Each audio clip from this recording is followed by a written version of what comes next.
Finally বাংলাদেশের মার্কেটে কিন্তু আপনার ইয়ামাহার নতুন যে বাইকটা আছে ইয়ামাহা এফজেডএস ভার্সন 5 2025 সালের মডেল। এই বাইকটা হচ্ছে বাংলাদেশের মার্কেটে আপনারা রাইট নাও কিন্তু আনঅফিশিয়ালি পাবেন। তো এই বাইকটা আনঅফিশিয়ালি কত টাকায় পাবেন, তার পাশাপাশি হচ্ছে এই বাইকটা নিয়ে আসলে এত মাতামাতি কেন, তার সবকিছুই কিন্তু বলবো আজকের এই ভিডিওতে।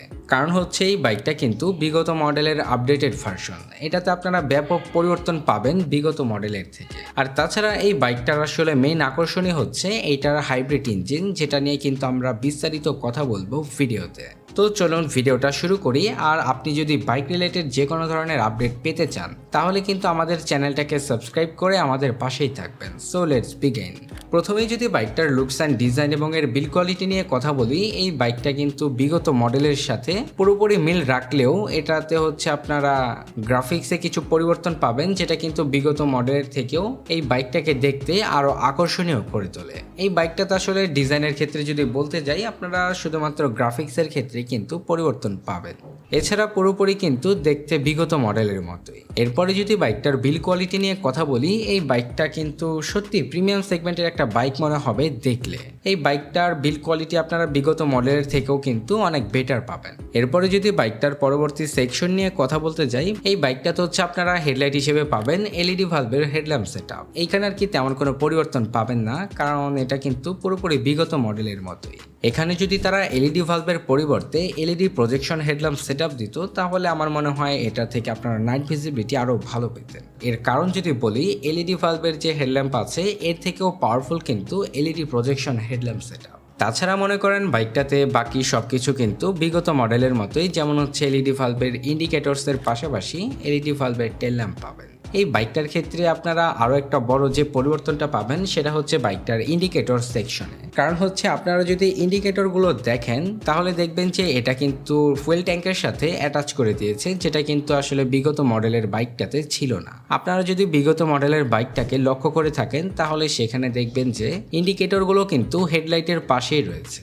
কিন্তু এই নতুন মডেলটাই কিন্তু তারা এটাকে পরিবর্তন করে মানে হেডলাইটের সাথে যে ইন্ডিকেটরগুলো ছিল সেগুলোকে রিমুভ করে তারা কিন্তু হচ্ছে ফুয়েল ট্যাঙ্কের সাথে অ্যাটাচ করেছে, যার ফলে প্রথমত বাইকটাকে দেখতে কিন্তু খুবই আকর্ষণীয় লাগে। আর তাছাড়া এটার কিন্তু আর একটা উপকারিতা আছে, আর সেটা হচ্ছে বাইকটা কিন্তু কখনো পড়ে টরে গেলে এটার ইন্ডিকেটর কিন্তু ভাঙার কোনো সম্ভাবনা নেই। এরপরে যদি এটার পরবর্তী সেকশন নিয়ে বলতে যাই, আসলে এখানে কোনো পরিবর্তনই পাবেন না।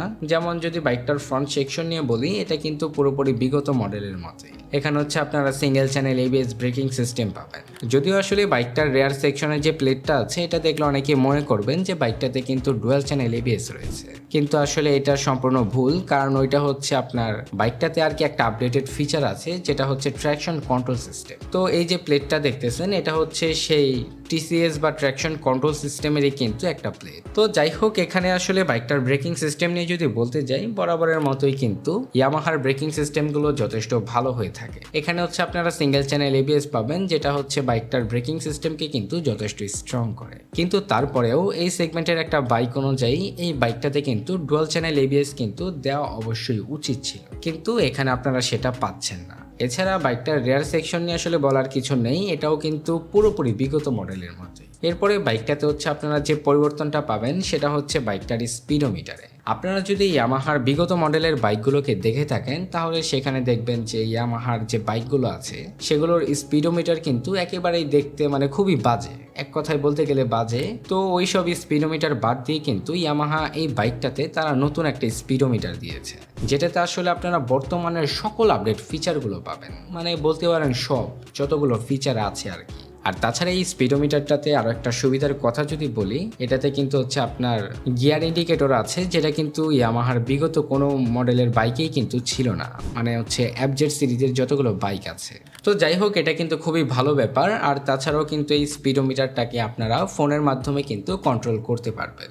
এরপরে বাইকটার পরবর্তী সেকশন নিয়ে কথা বলতে গেলে, বাইকটাতে হচ্ছে আপনার ইঞ্জিন হিসেবে পাবেন 149 CC 4 stroke 2 valve single cylinder B6FI air কুল হাইব্রিড ইঞ্জিন।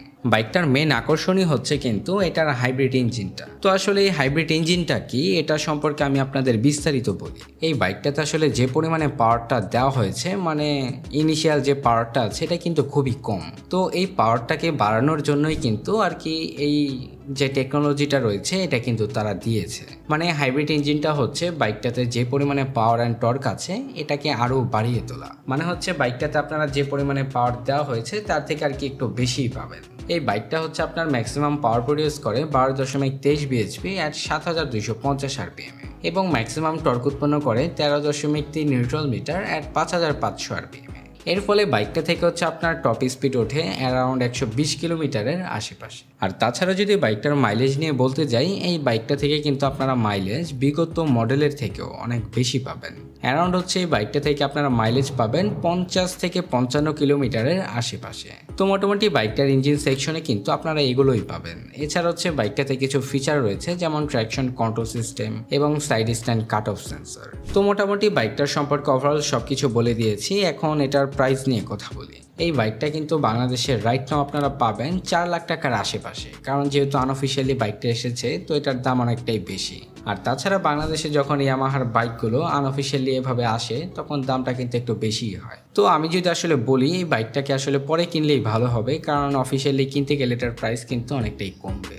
তো এই ছিল আজকের ভিডিওটা যদি ভালো লেগে থাকে তাহলে কিন্তু লাইক, কমেন্ট, শেয়ার, সাবস্ক্রাইব করে আমাদের পাশেই থাকবেন। দেখা হচ্ছে পরবর্তী কোনো নতুন ভিডিওতে। সবাই ভালো থাকবেন, সুস্থ থাকবেন, ধন্যবাদ।